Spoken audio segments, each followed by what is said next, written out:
नमस्कार फ्रेंड्स। आपको अगर बिजनेस करने के बाद गिफ्ट मिलता है, आपको फॉरेन ट्रिप मिलती है, आपको कहीं पे क्रूज़ पे जाने को मिलता है, अलग बेनिफिट दिया जाता है और कुछ परक्यूजिट दिया जाता है, बड़ी खुशी की बात है, आपको मिलता है।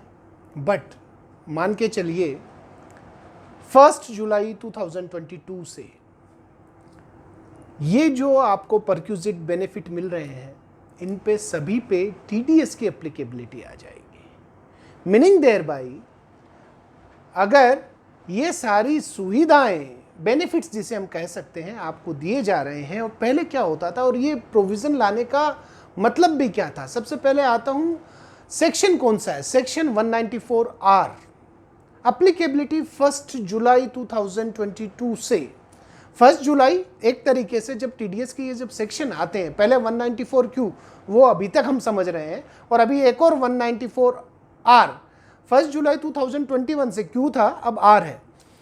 तो ये एप्लीकेबिलिटी समझना जरूरी भी है, क्योंकि नॉर्मल होता क्या था, जब ये परक्यूजिट दिए जाते थे, फॉरेन की ट्रिप दी जाती थी, तो बड़ी ऐसी खुशी बंदा जाता था, इंजॉय करता था। पर मान के चलिए जब टीडीएस कटेगा तो आपको अपनी इनकम के अंदर इसको इंक्लूड करना रहेगा। अब सबसे इंपॉर्टेंट बात यह आती कि साहब ठीक है सर, मैं चला जाता हूँ फॉरेन, बट वो जो अब कॉस्ट कंपनी कितनी दिखाती है उस ट्रेवल की, 1 लाख, लेट्स अज्यूम 1 लाख दिखाया, तो वो 1 लाख आपका इनकम मान लिया जाएगा, उस पर अकॉर्डिंगली 10%। तो आप ध्यान से समझ के ये सब चीज़ें जब आप ऑप्ट करते हैं तो इनका एक एंगल ये भी बनेगा। समझते हैं इस सेक्शन को अच्छी तरीके से, किस पे ये एप्लीकेबल नहीं है, किस पे एप्लीकेबल होगा। अगर सेल्स की जाती है, उस पर डिस्काउंट दे दिया जाता है टारगेट अचीव करने के बाद, क्या उस कंडीशन में भी यहाँ पे टीडीएस काटा जाएगा? बहुत सारी बातें समझते हैं।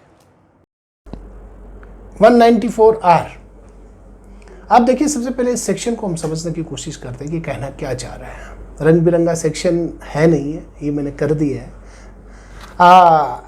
194R, एनी बेनिफिट और परक्यूजिट, आप समझिएगा, जो कि टैक्सेबल रहेंगे, जो इसको रिसीव करता है। समझते हैं। अब देखिए, any person responsible for providing to a resident, यानी कि रेजिडेंट को ये नीचे लिखे हुए बेनिफिट्स दिए जाते हैं। एनी बेनिफिट और perquisite, right, whether convertible into money और नोट, वो चाहे कन्वर्ट हो या नहीं हो, इससे कोई लेना देना नहीं। आपको गोल्ड दे दिया, उससे कोई फर्क नहीं पड़ता, कन्वर्ट हो या आप रखें, that's fine enough. Arising from the business और the exercise of a profession by such resident, समझ रहे हैं आप? यानी ये जो बेनिफिट है, कोई बिजनेस किया जा रहा है, प्रोफेशन, उसके कारण उसको अराइज हुए हैं, माइंड इट, अदरवाइज इसकी एप्लीकेबिलिटी नहीं है। देखेंगे आपकी केस स्टडी में। Shall before providing such benefit और perquisite as the case may be to a resident ensure that tax has been deducted in respect of such benefit perquisite at the rate of 10% of the value or aggregate value of such benefit or perquisite। आप समझिए, यानी कि अगर ऐसे benefit दिए जाते हैं, चाहे कन्वर्टेबल हो या नहीं हो, परंतु ये बेनिफिट जो अराइज है वो केवल बिजनेस और प्रोफेशन के एक्सरसाइज करने के कारण आने चाहिए, तब टीडीएस काटा जाएगा 10% से। टोटल एग्रीगेट वैल्यू जो रहेगी, और चाहे 4 बार पेमेंट किया हो या 1 बार पेमेंट किया हो, एग्रीगेट वैल्यू देखी जाएगी, राइट। तो ये सबसे पहली खास बात जो हमने देखी कि किस तरीके से ये सेक्शन की एप्लीकेबिलिटी आती है। अब चलते हैं हम नेक्स्ट स्लाइड पे। नेक्स्ट स्लाइड पे पहुंचे, पर ये चीज हमें ध्यान रखने वाली जरूर है कि 194R 194Q की तरह ऐसा नहीं है कि इसकी एप्लीकेबिलिटी एक सेक्शन में आ गया तो सेक्शन इस सेक्शन में कवर नहीं। ये सेक्शन अलग है बिल्कुल, इसमें कोई ऐसा नॉन एप्लीकेबिलिटी का केस नहीं है। आगे बढ़ता हूं और समझते हैं कि ये सेक्शन कहां से जो बेनिफिट हो रहा है कवर कर रहा है और क्यों कर रहा है। सेक्शन 28(4) जो कि बिजनेस प्रोफेशन का है, उसके अंदर ये आप देख सकते हैं, इसकी वर्डिंग्स आप देख सकते हैं कि following income shall be chargeable under the business profession, the value of any benefit और perquisite whether convertible into money और नोट अराइजिंग फ्रॉम बिजनेस और the exercise of a profession. मतलब बिजनेस करते समय आपका अगर कोई ये भी आपको बेनिफिट या परक्यूजिट मिलता है, चाहे कन्वर्टेबल हो या नहीं हो, तो वो इनकम माना जाएगा। आप समझ रहे हैं, ये इनकम मानी जाएगी। बात आती है कि बेनिफिट और परक्यूजिट, यहाँ मैंने फास्ट कवर करता हूँ। मीटिंग आउट ऑफ एन, हम परक्यूजिट से क्या मतलब समझते हैं कि meeting out of an obligation of an one person by another person either directly, कोई ऑब्लिगेशन और उसने पूरा कर दिया तो मतलब एक तरीके से हमें क्या परक्यूजिट मान लिया जाता है, राइट। तो वो भी एक परक्यूजिट में आता है।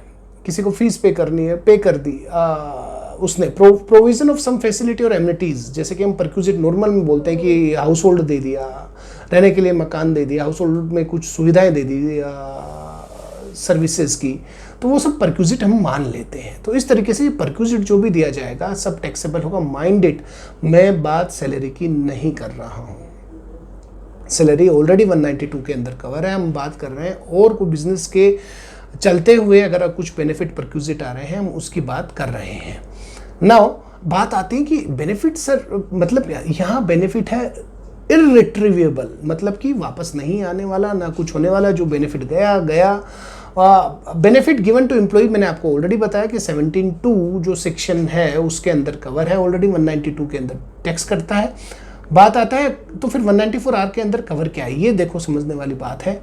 हमारे जो इस 194R के अंदर जो कवर है वो मैं थोड़ा सा आपको लेके चलता हूँ। The benefits of perquisite propose to be covered by this new section are those perks, benefit, amenities, facilities probable in kind or in combination of cash or kind which a resident person enjoy pursuant to or in existence of his business or profession in lieu of other regular consideration, mind it, payable to him in monetary terms in exercise of such business profession। कहने का मतलब है उसको monetary term में कुछ दिया जाता है, उसके बदले में उसको ये बेनिफिट दिया जा रहा है।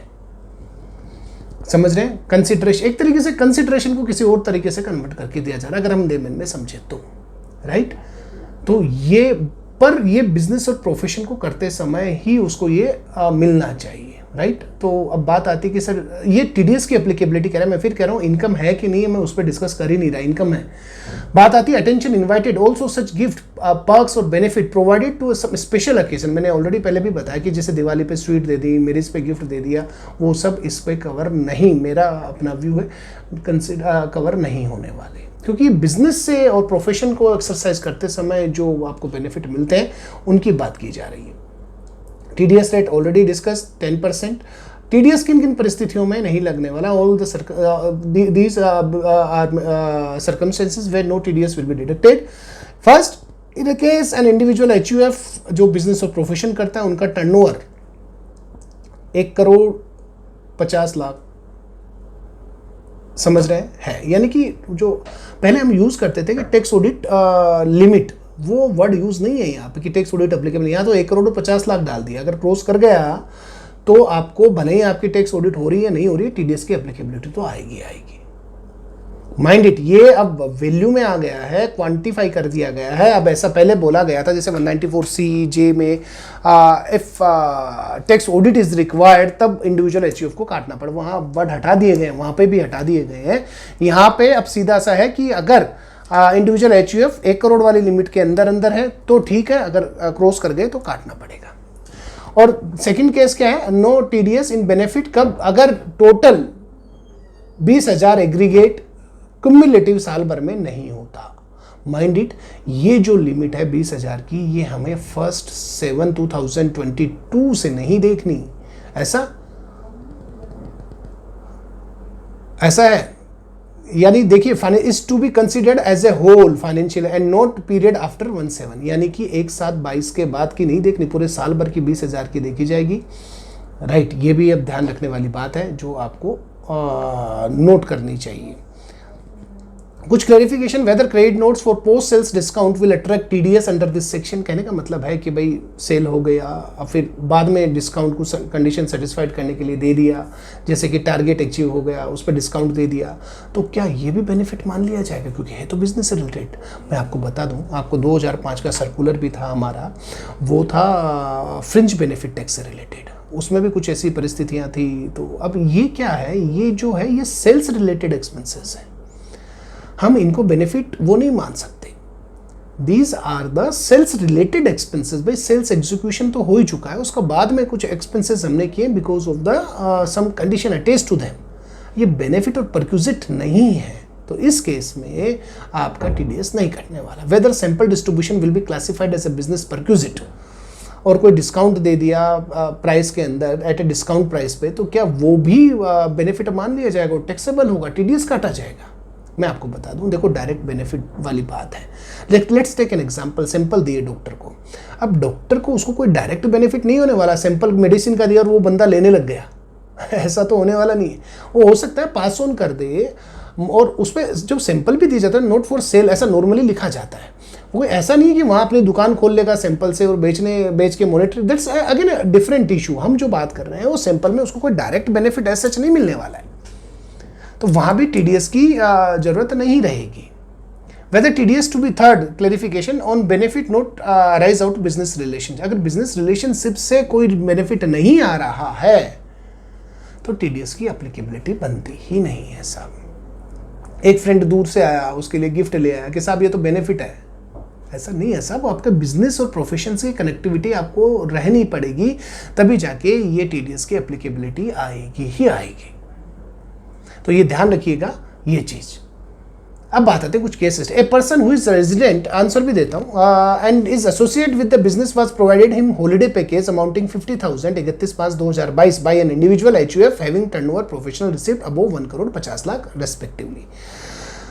यानी 31/5 और अप्लीकेबिलिटी कब से? 1/7/2022 से। तो इस केस में तो अप्लीकेबल होगा ही नहीं साहब, यानी ये सेक्शन प्रॉपरली एप्लीकेबल होगा 1/7/2022 के बाद में, तो ये बात खत्म। A person who is resident is and is not associated with the business was provided with holiday package amounting 50,000 31/8/2022 by individual having professional receipt below 1 crore. अब देखो बिलो 1 करोड़ है तो वैसे भी नहीं होना, बिजनेस से कोई लेना देना नहीं है तो भी नहीं होना, आप समझ रहे हैं? तो इस केस में टीडीएस की एप्लीकेबिलिटी नहीं आएगी। Person who is resident and is associated with the business was provided with the holiday package amounting 50,000 23/9/22 by a company. देखो कंपनी कोई यहाँ इंडिविजुअल एचयूएफ नहीं है, कंपनी है और बाकी कंडीशन फुलफिल होती है, 50-20 हज़ार से ज़्यादा है, 1 जुलाई के बाद में है, तो टीडीएस की एप्लीकेबिलिटी आएगी। ये ध्यान के रखना पड़ेगा हमें। A is employed by ABC limited was given a gold coin 25,000 31/10/2000 as a bonus Diwali का जो दिया गया, तो क्या यहाँ टैक्सेबल हो जाएगा 194R के? सो टैक्सेबल की बात नहीं, टीडीएस कटेगा 194R में तो नहीं कटेगा। फर्स्ट एम्प्लॉई है, दूसरा कवर होगा 17(2) के अंदर, थर्ड अगर 5,000 से ऊपर है तो वहाँ देखा जाएगा गिफ्ट, हमें 194R में तो नहीं करना। Be an employee of XYZ was provided with the holiday package amounting 50,000 31/7 on achieving certain targets, नहीं आएगा साहब, वही बात खत्म। A person who is resident and associate with the business was provided with the gold coin of 10,000 20,000 से नीचे कोई मतलब नहीं, तो यहाँ कोई टैक्सेबिलिटी नहीं आने वाली। फ्रेंड्स कुछ ऐसे केसेस जो मैंने आपके सामने नॉर्मल हमारे कॉमन पार्लेंस में आते हैं, तो अब ये बेनिफिट या कोई कंपनी पास ऑन करेगी किसी भी अपने बिजनेस से रिलेटेड कोई भी बेनिफिट, जैसे पैकेज दे दिया जाता है हॉलीडे का एटसेट्रा एटसेट्रा, तो ये सब टैक्सेबल होगा, परंतु रिलेटेड टू बिजनेस प्रोफेशन, ऐसा नहीं है कि कुछ हो जाए, समझ रहे? तो ये हमारी अंडरस्टैंडिंग है 194R की। कोई भी बेनिफिट अब चाहे होलसेलर से डीलर से रिटेलर जैसा भी जाएगा सब टैक्सेबल होगा। 194R जो सब्जेक्ट टू कंडीशन जो हमने डिस्कस की है ये सब टैक्सेबिलिटी आएगी ही आएगी। आप वेलकम है। वीडियो अच्छा लगा हो तो जरूर लाइक एंड सब्सक्राइब करें, और कोई भी क्वेरीज है please put in my comment box of this video. और इससे भी रिलेटेड अगर कुछ और भी अपडेट आते हैं, क्लैरिफिकेशन एक्सपेक्टेड है कुछ चीज़ों से रिलेटेड जो मैंने सोच रखा है स्टिल अभी डिस्कस करना, अभी डिस्कस करना ज़्यादा जल्दीबाजी होगी, और कुछ भी क्लैरिफिकेशन रहेगा डिस्क्रिप्शन में मैं ज़रूर लिंक दूंगा और क्लैरिफिकेशन दूंगा। तो stay tune for the next update. Thanks a lot, thank you.